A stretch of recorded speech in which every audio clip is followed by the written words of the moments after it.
అందరికీ నమస్తనుల్లా. Welcome to MR media Telangana. This is Rekha.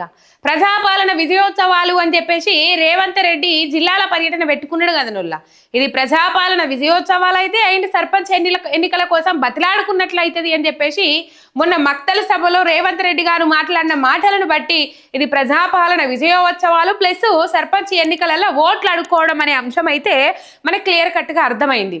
Right, ప్రజాపాలన విజయోత్సవాలు అని చెప్పేసి జిల్లాల పర్యటన పోతున్న ముఖ్యమంత్రికి దాదాపు మొన్న మక్తల్ నియోజకవర్గంలో చాలా మంది రాలే, అసలు ఖాళీ కుర్చీలు కనబడ్డాయి. దాంతో వాకిటి శ్రీహరి పాపము కంటతడి పెట్టుకున్నారు. అది ఏమంటారు పాపము మనోవేదనకు గురైండ్రు, రాలేరు అని చెప్పేసి పాపం బాధపడ్డారు. కాంగ్రెస్ సర్కారుని ఇరికిచ్చిండ్రు. ఎట్లా ఇరికిచ్చిండ్రు అని అంటే కాంగ్రెస్ సర్కారు ప్రజలకు ఇచ్చిన హామీలు అమలు చేయడంలో మోసం చేస్తూ ఉన్నది, ప్రజలకు హామీలు అమలు చేస్తలేదు, ప్రజలను ఇబ్బంది పెడతా ఉన్నది, ఇంకా మేము తెలుసుకోవాల్సిన అవసరం ఉన్నది, ఇంకా మేము ఏదైనా చేయాల్సిన అవసరం ఉన్నది, అందుకని ఇలా కనబడతా ఉన్నది. కాబట్టి ప్రజలకు మేము ఏం చేయలేకపోయినామో అవి కడుక్కొని కంపల్సరీ అది చేస్తాము. ఒక సీఎం సభకు మంది రాకపోవడం చాలా బాధాకరం అన్నట్లు మాట్లాడిండ్రు వాకిటి శ్రీహరి. తర్వాత చాలా అంశాలు మాట్లాడుకుంటూ పోయినరు ముఖ్యమంత్రి. మీరు ఆ చీరలు కట్టుకోండి, ఆ చీరలు కట్టుకొని మా పార్టీకే ఓటేయండ్రి, కాంగ్రెస్ పార్టీకి ఓటేయరు అని చెప్పేసి అంతకుముందు సభలో మాట్లాడిండ్రు. తాగేటోళ్లకు మందు వంచేటోళ్లకు ఓట్లు వేయద్దు, మాకే ఓట్లు వేయాలని చెప్పేసి మాట్లాడినరు. ప్రభుత్వంతో కలిసి పనిచేసేటోళ్లకు ఓట్లు వేయరని చెప్పేసి చాలా అంశాలు మాట్లాడిరు. ఇక కలిసి పనిచేసేటోళ్ళు అంటే ప్రతిపక్షం ఎప్పుడు ప్రశ్నిస్తానే ఉంటుంది, నిలదీస్తానే ఉంటుంది. లేవంటే లేవు అన్నప్పుడు ఊకోదు కదా ప్రతిపక్షం. కంపల్సరీ ప్రజలకు చేయాలి, ప్రజలకు మేలు చేయాలి, మీరు ఇత్తమన్నే అమలు చేయాలని చెప్పేసి ప్రతిపక్ష పార్టీలు ప్రశ్నిస్తూ ఉంటాయి. ఇప్పుడు ప్రధాన ప్రతిపక్ష పాత్ర తెలంగాణలో బీఆర్ఎస్ వహిస్తా ఉన్నది.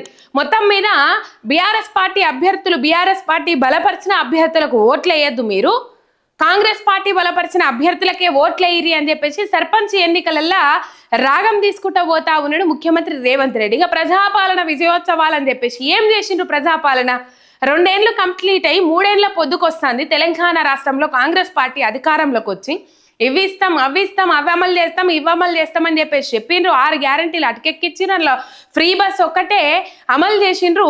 ఆర్టీసీకి 2038 కోట్ల రూపాయలు బాకీ పడ్డది రాష్ట్ర సర్కార్. 2038 కోట్ల రూపాయలు గండి కొట్టింది.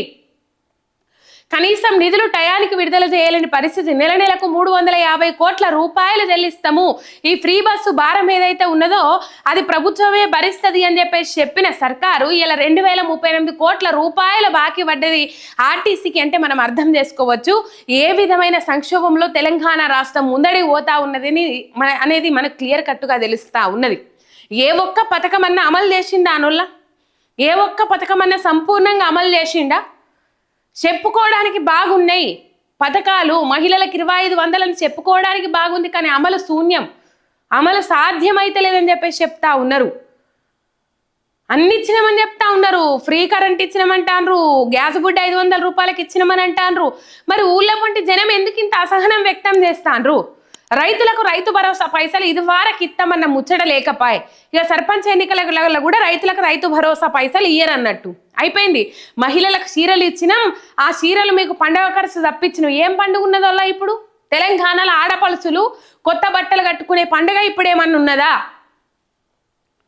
బోనాల పండుగకు కట్టుకుంటారు, దసరా బతుకమ్మ పండుగలు కట్టుకుంటారు. తెలంగాణ ఆడబిడ్డలు కానీ తెలంగాణ కుటుంబాలు కానీ మిడిల్ క్లాస్ మధ్యతరగతి పేద కుటుంబాలు 2 పండుగలకు బట్టలు కట్టుకుంటాయి, కొత్త బట్టలు. ఆ రెండు పండుగలు ఏవంటే దసరా బతుకమ్మ ఒకటి బోనాల పండుగ. ఊళ్ళల్లో 5 ఏళ్ళకి ఒకసారి బొడ్రాయి చేస్తారు, లేకపోతే బోనాల పండుగ చేస్తారు, కులదైవాన్ని పూజిస్తారు. ఆ 5 సంవత్సరాలకు ఒకసారి వాళ్ళ ఇంట్లో పండుగ వస్తే ఆ పండుగకు వాళ్ళు కొత్త బట్టలు కొనుక్కుంటారు. మరి ఇవేమన్నా పండుగకు కట్టుకొని పోయేటట్టు ఉన్నాయా? ఇచ్చిన చీరలు అందరికి ఒకటే తరీకనా. ఇప్పుడు ఒక ఊళ్ళో పెళ్ళి అవుతుందోళ్ళ, ఆ పెళ్ళికి అందరూ రేవంత్ అన్న చీరలు, ఇందిరమ్మ చీరలు కట్టుకొని పోతే ఎట్లుంటుంది కథ? కట్టుకొని పోతారా? ఒకళ్ళు పెయి మీద ఉన్న చీర ఇంకోళ్ళు పెయి మీద కనబడద్దంటారు. గా కలర్ గది తీసుకుంది కదా అని కలర్ నేనేం తీసుకుంటానే అని చెప్పేసి మాట్లాడుకుంటారు ఆడబిడ్డలు. ఇది ఒక నేను ఆడబిడ్డనే కాబట్టి నేను ఒక ఆడబిడ్డగానే చెప్తాను. మొత్తం మీద ఇట్లనే ఉంటుంది మెంటాలిటీ. ఈ పండుగలకు చీరలు ఇచ్చినాము, ఈ ఓట్ల పండుగకు చీరలు ఇచ్చినాము, ఆ పండుగకు చీరలు కట్టుకోండి, సీక్రెట్ బయట పెట్టిండు.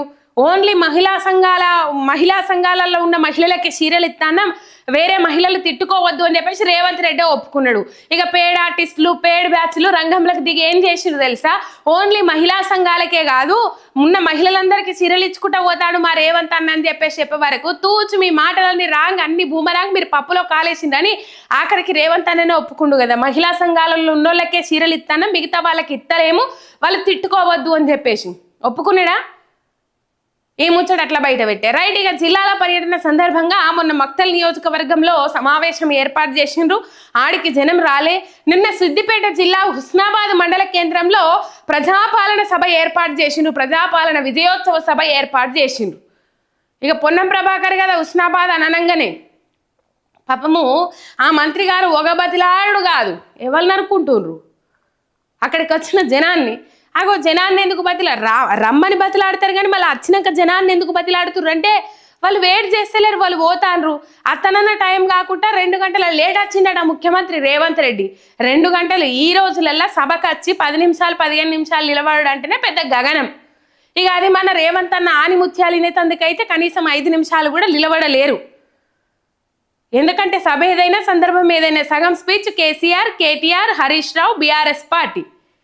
ఏం చెప్పిండోళ్ళ ఆనాడు ఏదో ముచ్చట చెప్పే, బుల్లెట్ ట్రైన్ ఇస్తావా సస్తావా అని అడగడానికి మోడీ దగ్గరికి పోతున్నా అని చెప్పే పోయాడ కూర్చున్నాడు తప్ప మరి ఇస్తావా సత్తావా నువ్వు బుల్లెట్ ట్రైన్ అని అడిగిండా మోడీ దగ్గర పోయి? అడగలే. ఈ మధ్య కాలంలో హిందూ దేవుళ్ళ మీద అనుచిత వ్యాఖ్యలు చేసిండు. అటువంటి వ్యాఖ్యలు చూసిన తెలంగాణ జనం ఎవరన్నా సహిస్తారా ఆ మాటలను? ఏదో తప్పు చేస్తారు. డీసీసీ అధ్యక్షులల్లా ఏకాభిప్రాయం తేవడం కోసం నేను ఆ ముచ్చట్లు మాట్లాడినా అని చెప్పేసి ఢిల్లీ చిట్చాట్లో మాట్లాడుతాడు రేవంత్ రెడ్డి. కానీ మొత్తం మీద ఆ మాటలను ఎవరన్నా యాక్సెప్ట్ చేస్తారా? నిజంగా హనుమంతుణ్ణి పెళ్లి కాని బ్రహ్మచారులే మొక్కుతారా? లేకపోతే చిన్న పిల్లగాడి నుంచి పండు ముసలుల దాకా దేవా నీ బలాన్ని మాకు సమకూర్చు అని చెప్పేసి మొక్కుతారా? ఆంజనేయ స్వామి నీ బలమంత గొప్ప బలం లేదు, ఆ బలాన్ని మాకు సమకూర్చండి, అంత బలాన్ని శక్తిని మాకు ఇవ్వండి అని చెప్పేసి మొక్కుకుంటారా? ఓన్లీ బ్రహ్మచారులే మొక్కుతారా? చిన్న పోరగాళ్ళ గురించి పెద్దోళ్ళ దాకా అందరు మొక్కుకుంటా పోతారు.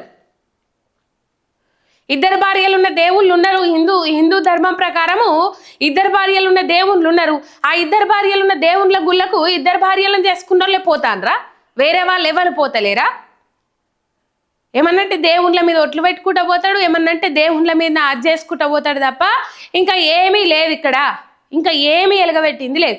మొత్తం మీద సిద్దిపేట జిల్లా హుస్నాబాద్ మండలం జనము రేవంత్కు షాక్ ఇచ్చిండ్రు. ఏ విధమైన షాక్ ఇచ్చిండ్రు, ఆ షాకులో భాగంగా పొన్నం ప్రభాకర్ ఏ విధంగా బతిలాడుకుంటా ఉండడం వలన అనేది ఒకసారి మీరు చూడొచ్చు ఈ వీడియోలో.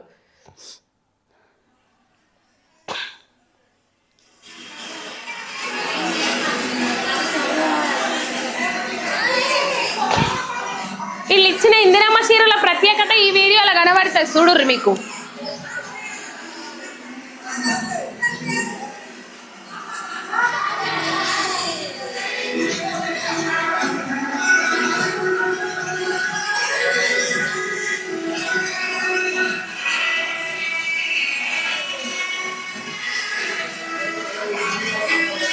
అయ్యో ఇవన్నీ ఇందిరమ్మ చీరలే. రేవంత్ అన్న మీటింగ్కు ఇందిరమ్మ చీరలు కట్టుకొని రారు అని చెప్పేసి ఎవరు చెప్పారు ఏం కథనో తెలియదు, కానీ చాలా మంది ఇందిరమ్మ చీరలు కట్టుకొని వచ్చిర్రు. మొత్తం మీద వాళ్ళు ఇందిరమ్మ చీరలు ఇచ్చిందే అందుకు, కాంగ్రెస్ మీటింగ్లకు లేకపోతే మహిళా శక్తికి సంబంధించిన మీటింగ్లకు, ఆ మీటింగ్లకు సంబంధించి ఈ చీరలే కట్టుకొని రావాలి, మీకు ఒక డ్రెస్ కోడ్ ఉండాలి, మీకు ఒక యూనిఫామ్ కోడ్ ఉండాలి అని చెప్పేసి ఆలోచన చేసే ఇగో ఈ రకమైన చీరలు ఇచ్చిండ్రు. మళ్ళా గ్రామ పంచాయతీ ఎన్నికలు ఏ ఊళ్ళల్లో ఉన్నాయో కొన్ని నియోజకవర్గాలలో మున్సిపాలిటీలు ఉంటాయి కదా, ఆ మున్సిపాలిటీలకు చీరలే పోలే. మొత్తం మీద జనము 2 గంటలు లేట్ వచ్చే వరకల్లా అసహనంతో వెనుదిరిగిండ్రు. కనీసము ఆయిగాడ నిలబడ్డోళ్ళు కూడా రేవంత్ అన్న స్పీచ్ ఇంటరు అని చెప్పేసి నమ్మకం అయితే ఏమీ లేదు. కంపల్సరీ ఉండాలి అని చెప్పేసి పొన్నం ప్రభాకర్ 10 నిమిషాలలో ముఖ్యమంత్రి అత్తురు అని చెప్పేసి బతిలాడుకున్నా కూడా కనీసం ఆ జనాలు అక్కడ నిలవల్లే. ఏం చెప్తారు, ఏమన్నా ఇచ్చినామని చెప్తారా? సన్న బియ్యం ఇచ్చినామంటారు, రేషన్ కార్డులు ఇచ్చినామంటారు, లేకపోతే మహిళలకు ఫ్రీ బస్సు పెట్టినామంటారు. ఈ రేషన్ కార్డులు ఏవైతే ఉన్నాయో రేషన్ కార్డులు సగానికి సగంలో సగం కూడా ఇంతవరకు డిస్ట్రిబ్యూషన్ చేయలే. రానోళ్ళే చాలా మంది ఉన్నారు రేషన్ కార్డులు. ఇక ఈ సన్న బియ్యం గురించి చెప్తారా? సన్న బియ్యము పోలిక పెద్ద పోలుస్తాడు రేవంత్ రెడ్డి, కానీ వాళ్ళ ఇంట్లో మనమడి తినే బియ్యానికి మనకిచ్చే బియ్యానికి చాలా తేడా ఉన్నది. చాలా అంటే చాలా తేడా ఉన్నది. ఒకసారి మీరు ఆ బియ్యము పచ్చి ఉడికేటప్పుడు వాసన కానీ చూడండి. పాత దొడ్డు బియ్యం ఏ విధంగానే స్మెల్ అయితే వస్తుండేనో ఇప్పుడు గట్లనే స్మెల్ వస్తుంది. అండ్ ఇంకోటి ఏంటంటే ఎసరు గంజంపకపోతే కథమే, అది ఏడికాడికి పెట్టుకుంటారు. దాదాపు ఆ గంజంపకపోతే కథమే, అది కుక్కర్లలో వేయనికి పనిచేయదు రైస్. ఇక పలుకు మీద గంజంపితేనే అది అన్నం, లేకపోతే అన్నం కాదు. ఎందుకంటే నేను అండిన కాబట్టి నేను చెప్తాను. ఇక ఇది మొత్తం మీద సిద్దిపేట హుస్నాబాద్ మండల కేంద్రంలోని పబ్లిక్, సిద్దిపేట జిల్లా జనము రేవంత్ రెడ్డికి షాక్ ఇచ్చిండ్రు. పాపం ఒక్క తీరుగా బతిలాడిండు పొన్నం ప్రభాకర్. అయినప్పటికి కూడా అక్కడ వచ్చిన మహిళలు అక్కడ నిలవల్లే. ఎందుకు దీనికి కారణం అంటే 2 గంటల ఆలస్యంగా ముఖ్యమంత్రి రావడం. ఇక మరి ఆయన గారు ఏం బిజీ షెడ్యూల్ పెట్టుకున్నారో, ఏం బిజీ పనులు ఉన్నారో, ఇక మరి ఏమేం కథలు ఉన్నాయో ఏం కథలో తెలియదు. కానీ మొత్తం మీద 2 గంటల ఆలస్యం వస్తారా ఒక ముఖ్యమంత్రి ఒక సభకు? ఇగో ఇది పరిస్థితి. పాపం మెస్సీతోని ఫుట్బాల్ ఆడాలని చెప్పేసి ఆశలు పెట్టుకున్నాడు కదా, అందుకే ప్రాక్టీస్లో ఎక్కువ ప్రాక్టీస్ చేసి అలసిపోవచ్చు. అలసిపోయిన దాంట్లో ఎక్కువసేపు నిద్రపోవచ్చు. అందుకనే వీళ్ళ సభకు రావడానికి లేట్ అయింది అని చెప్పేసి అక్కడికి వచ్చిన జనం గుసగుసలు పెట్టుకుంటూ మరిపోయిరట. ఇది కథ. ఒక సబ్స్క్రైబ్ చేసుకొని సపోర్ట్ చేయండి. మీ ఎంఆర్ మీడియా తెలంగాణ శనార్థి.